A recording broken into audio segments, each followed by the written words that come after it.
भद्रक जिला धामनगर ब्लॉक धुसुरी पूज्य पूजा संसद भवन परिसर में पालित होईछि आजाद धुसुरी स्मारकी दिवस समारोह। धुसुरीर वरिष्ठ नागरिक मंच पक्षरु आयोजित एही कार्यक्रम रे स्वाधीनता संग्रामी अवदान को स्मरण करा जायछि। 1942 मसीहा अगस्ट 28 तारिख रे धुसुरी अंचलर स्वाधीनता संग्रामी माने आजाद धुसुरी घोषणा करथिले। एही ऐतिहासिक घटनार स्मृति रक्षा पई दीर्घ 9 वर्ष धरी एही दिवस पालन करा जाउछि। सभारे विभिन्न क्षेत्र रे अतिथि माने जोग देई स्वाधीनता संग्रामी त्याग और अवदान संपर्क में आलोचना करथिले। एही अवसर रे काष्ठ शिल्पी धनेश्वर ओझा, प्रतिभावना छात्र हितांशु शेखर साहू एवं कृषि श्रमजीवी पूर्णचंद्र जेना को मानपत्र और उपढौकन प्रदान करी संबर्धित करा जायथिला। ऐतिहासिक आजाद धुसुरीर स्मृति को जीवंत रखिबा सह नुआ पीढ़ी को स्वाधीनता संग्रामर इतिहास सह जोड़िबा एही आयोजनर मुख्य उद्देश्य। मो ना दुर्योधन तराई वरिष्ठ नागरिक मंच धुसुरीर संपादक भाव में 9 वर्ष है कार्य कर जो आजाद धुसुरी या एक आज हूँ गौरव एवं आनंदर दिवस। तार कारण हूँ 1942 मसीहा अगस्ट 28 तारिख दिन यही धुसुरी मात्र अंचल निकटवर्ती बरपुत्र माने धुसुरी रे पताका उड़ाई स्वाधीन धुसुरी स्वाधीन भारत घोषणा करते सारा भारत वर्ष रे एवं द्वितीय बिहार घोषणा करथिला 45 मसीह।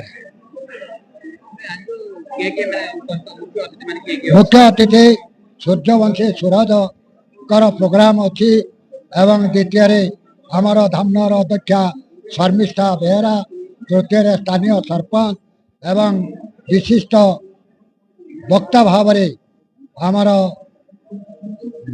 चांसलर अच्छा कुमार कुमार वर साहू, द्वितीय इंजीनियर सुभाष चंद्र कर अन्य बहु भद्र व्यक्ति ज्ञानी माने देवाशीष सामल अधिवक्ता उच्च न्यायालय कटक, धीरेन्द्र मल्लिक एवं कला जगतर आदित्य आमर मंच शिल्पी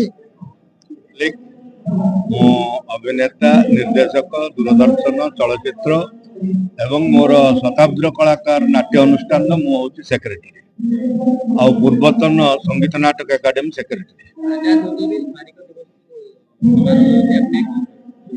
जो आजाद धुसुरी जो स्मारक दिवस पालन करा आमर जो थिले जो माने स्वाधीनता आंदोलन रे निजको उत्सर्ग करथिले आ धुसुरी केवल नुहे सारा भारत वर्ष रे स्वाधीनता आनिबा पई से माने महात्मा गांधी कथारे अनुप्राणित होई से माने आंदोलन को आसीथिले।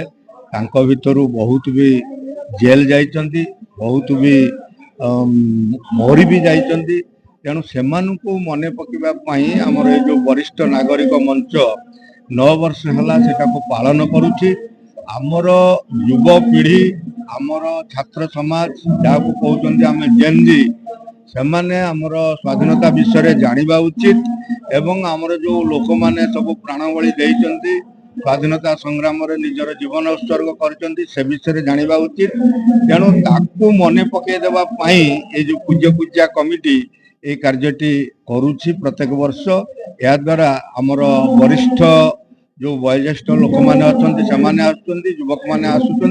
तेणु यही एक पदक्षेप नियाले एक उत्सव हेले लोक मैंने जानवे आमर स्वाधीनता संग्राम किमिति आमे हासिल करथिले एवं यही माध्यम रे मु कहबाकू चाहूँगी आमर जो वरिष्ठ नागरिक माने अछंती तांकर भत्ता एवं सेमाने किमिति भलरे बंचिबे सुविधा सुजोग सरकार सेति धुसुरी वरिष्ठ नागरिक मंचर मु सभापति अछि।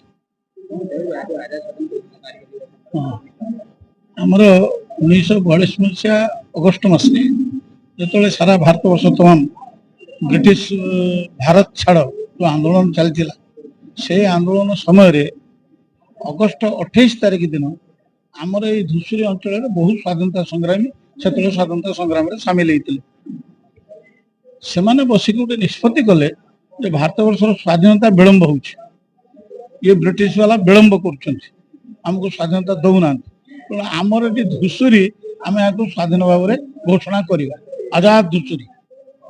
ଏଇଟା ନିଷ୍ପତ୍ତି ସେମାନେ କଲା ପରେ ଘୋଷଣା କଲା ପରେ ଆମ ଏ ଅଞ୍ଚଳର ଯେତେ ମାନେ ସଂଗ୍ରାମୀ ମାନେ ଅଛନ୍ତି ସମସ୍ତେ ଠୁଳ ହେଇକି ନିଷ୍ପତ୍ତି କରିକିରି କହିଲେ ଯେ ଆମେ ଅଗଷ୍ଟ 28 ଏଇଟାକୁ ଆମର ସ୍ୱାଧୀନ ଧୂସୁରୀ ଭାବରେ ଘୋଷଣା କରିବା। ଏଇ ଦିନ ସେଦିନ ପତାକା ଉତ୍ତୋଳନ କରିବା ଏବଂ ଆମର ଆଜାଦ ଧୂସୁରୀ ବୋଲି ଆମେ ଘୋଷଣା କରିବା। ଭଦ୍ରକରୁ ସ୍ମୃତି ରଞ୍ଜନ ଦୋବାଇଙ୍କ ରିପୋର୍ଟ, ଟାଇମ୍ସ 1 ଓଡ଼ିଆ।